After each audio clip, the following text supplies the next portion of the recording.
Alright, here we are again today doing some playthroughs. This is Zen911 with PxlGrease, and we'll be playing through one of my favorite games, some old school gaming today. We'll be doing Hudson's Adventure Island. I'll play through it for a bit here and just kind of let those people out there that have never played this game before kind of see what the game's about and see what the NES graphics were like.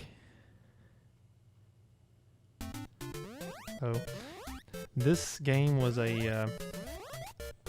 definitely a source of a lot of joy and a lot of frustration as a kid.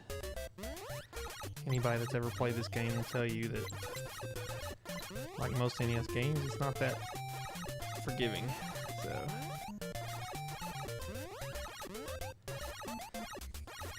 in this game, you play. I think the guy's name is Mr. Higgins.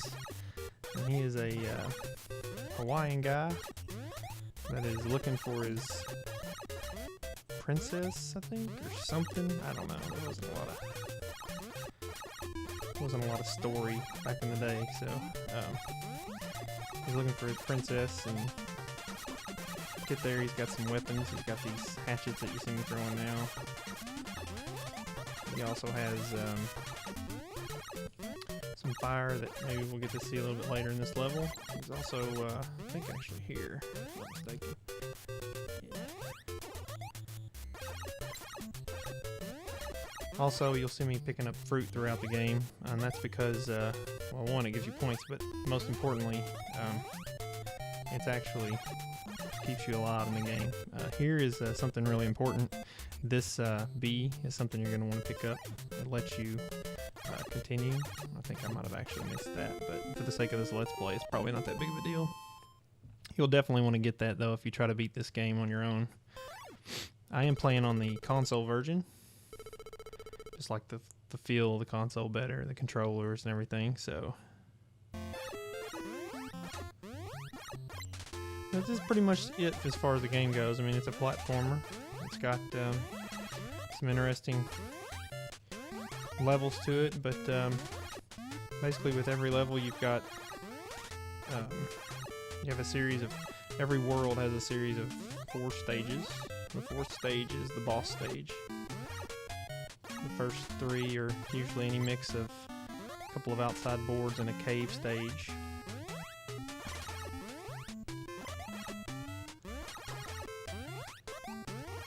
These ocean boards are a lot more challenging as the game goes on.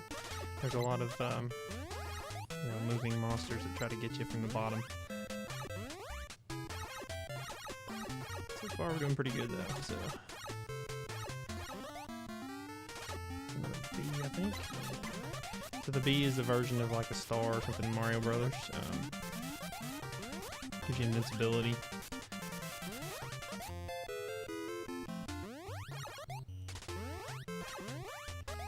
Gotta love the classic Hawaiian music that's in this game too. If you've never played the game, the controls are kind of they're a little different than what you're used to probably in most platformers. The main thing is that Mr. Higgins his movement is really kind of slick. Like he doesn't stop real well. You can kind of see him moving around. He slides quite a bit, even on dry ground. Now there are some levels with ice in it later on, and that makes him slide even more.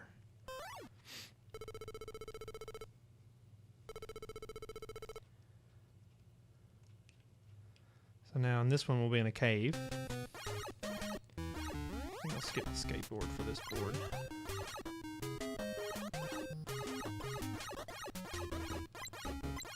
Fruit becomes a big problem later on in the game. It's a it becomes real sparse. It's really hard to get. Early on, it's not that big of a deal, but definitely is later in the game.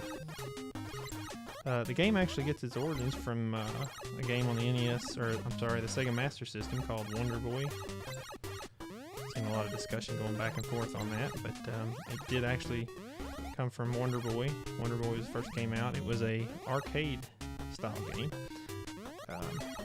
Released on an arcade platform. And then Sega bought the rights to it Sega released it as Wonderboy, and Nintendo bought the rights from Sega, and they released it as Adventure Island. They changed the main character and some of the other things. Here's a bonus board. I missed one in the first level. For those of you that are kind of diehard Adventure Island plays, these boards just really give you a bunch of fruit, so it's not that big of a deal. It's nice to get though, and gives you points, which actually turn into one-ups in the game. That's the only way you can get extra lives. That is I think that is an eggplant. I think I'll jump over that. Oh, there was the eggplant. Guessed wrong.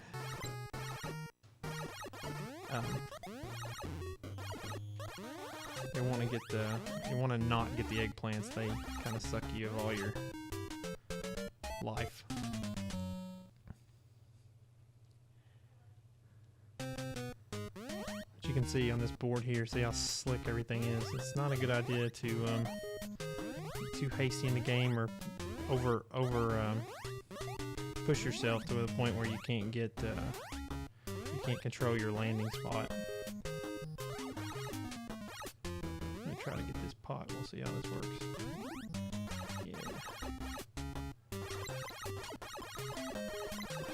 Yeah. Be looking forward to a lot of these NES plays through me. Let's plays. I really enjoy the NES games. I'm a kid of the '80s, so I kind of grew up with these games, and to me, is some of the best video gaming that there was the NES days. I know the games were a lot more difficult, but I don't know. Maybe it's just nostalgia, but I really like the NES games. So you'll see a lot of games. I have a large collection of NES games, and plan on putting more of those up for everybody to see. So hopefully you get some enjoyment out of this and you come back. Alright, so this is the fourth board that I was talking about. There is a boss at the end of this board. This board is mainly all about dodging spiders, and there's not a lot of platforming in this level. So if you have a hatchet, you're in pretty good shape. The later boards like to not give you a hatchet in here, and they make you navigate all of these tough spider jumps, and it's not a fun thing. So your best bet is to keep your best bet is basically just, keep your hatchet and go from there.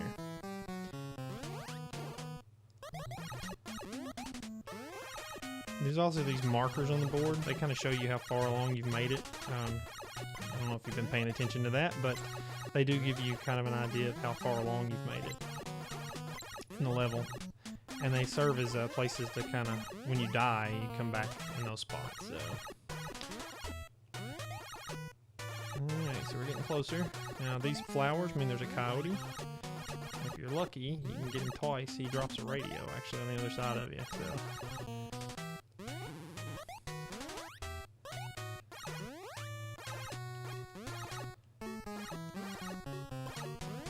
Hitting the rocks makes the snake spit fire, as you kind of saw there. Here we've got the build-up music for the boss. Boss fights are kind of a relief in this game, as far as I'm concerned. It's just kind of jump up and hit the guy. It's not too hard. It's actually the easiest part of the game. When they go away, then you run up here on this ride, and it takes you on to the next level. And that's pretty much a world. Every world kind of works that way. You're not sure if you're going to be doing caves or not for the first 3 stages, but the 4th stage will always be a dark forest stage, and it'll let you, kill a boss at the end. So,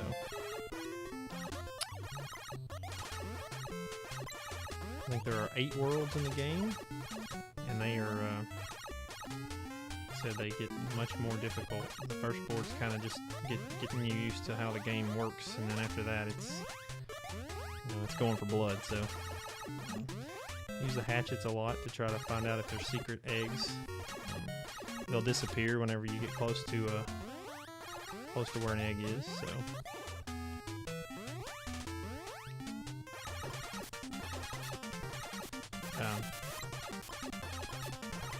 and so it's not that tough yet, but I'm sure it'll. Difficult. Now the frogs, there's a little secret with those. If you run straight at the frogs, they'll jump over your head. So they try to get you to jump.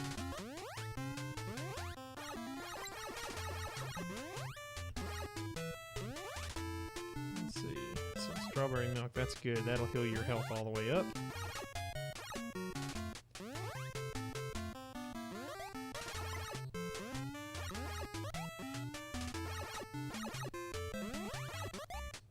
Those marlins are tough.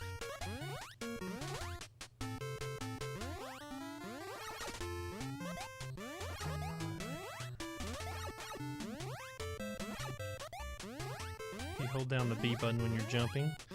Makes you jump higher. That's the only way you can navigate those rides there. So looks like our next board is going to be a cave.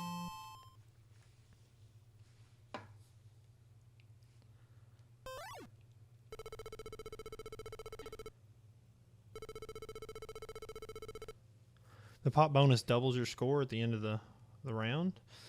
So, you know, it's nice if you can pick those up, but they're extremely hard to find as the game goes on, and this is by no means a complete walkthrough. Just kind of giving you an idea of how this game is and sharing with you kind of one of my favorite games of the past here.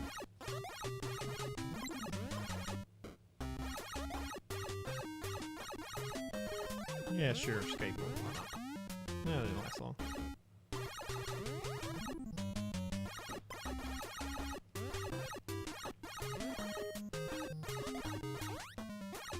I think there's something here hidden somewhere. Oh. There's another pot. I'll take all those I can get. Now, Adventure Island did spawn up. You know, this is a pretty successful spin-off for Nintendo. There's at least 3. I think there may be 4 Adventure Island games that I know of. 3 for sure. I know. I think they came out. They released all of them, but 1 released on the Super Nintendo, if I'm not mistaken. Or maybe. Well, actually, now that I think about that, actually, it's probably NES. This was an NES game, but Adventure Island 2. And 3 both released on the Super Nintendo. I don't know what that is. Is that bad? Probably. That's not that big of a deal. Good thing, actually. But in the second and third versions of the game, you had dinosaurs, which is pretty cool. So you had like, it wasn't a one-hit kill. You know, you can actually get hit once and you fall off your dinosaur. So I'd call it a pretty successful series as far as Nintendo is concerned. And the makers of this is Hudson Soft, and I know probably most of the gamers out there probably know who Hudson Soft is. Pretty successful gaming company. They've got a lot of games under their belt.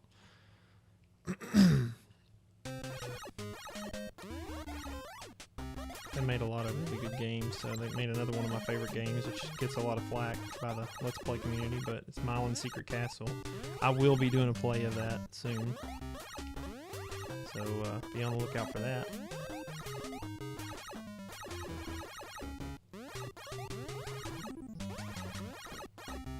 Sure, I'll take a skateboard. Pretty sure I'm gonna die this time though. Yep, knew it.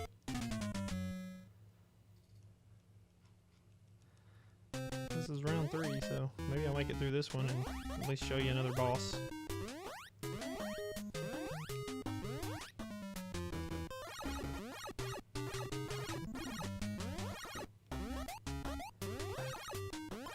Nope.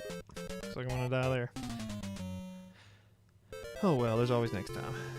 So that's pretty much it. That's the game. This is Adventure Island again, and hopefully, you know, this will inspire you to get out and play the game a little bit. I really like the game, and it's very challenging. It doesn't really have a lot of surprises. You know, it's pretty redundant. You're gonna do each world, and each world's gonna have 4 rounds. And once you get through the rounds, then you go on to the next world. But I will say that this is an extremely difficult game, especially when you get to the 6th, the 7th, and 8th worlds.